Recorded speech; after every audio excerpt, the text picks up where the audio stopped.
Қыздар, әсіресе мен сияқты артық затты ұнатпай, ойланбай мусорға салып, немесе жандырып жіберетін қыздар. Мына бізде кешеден қалған торттың ыдысы.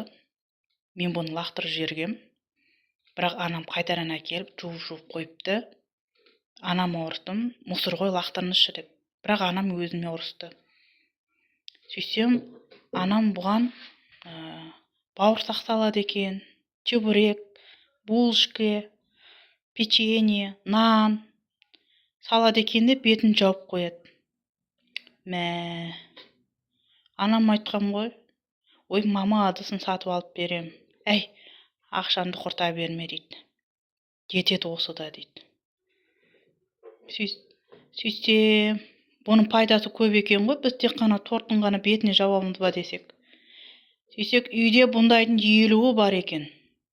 Анам жуып, пакетке орап, погребке сап қойыпты, мен лақтырып жібереді деп.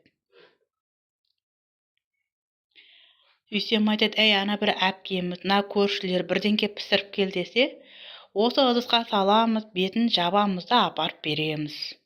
Түнге жақын тағамның беті ашық тұрмау керек. Сол кезде кешке жақын апарған кезде естіп жауып апарып береміз.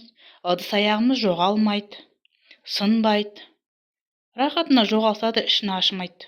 Ал ыдыс аяғын жоғалса, отыратын пәленшеге алып едім, түгенше туылған күніме әкеп беріп еді деп.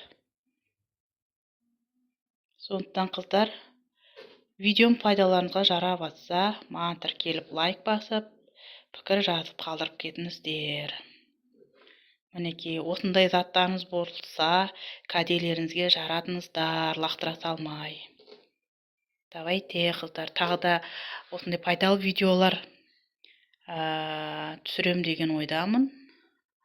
Алла қаласа, әлі мен анамның әлі бір талай айтатындары бар. Сіздермен бөлісетін боламын.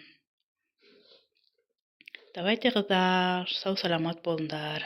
Пока-пока.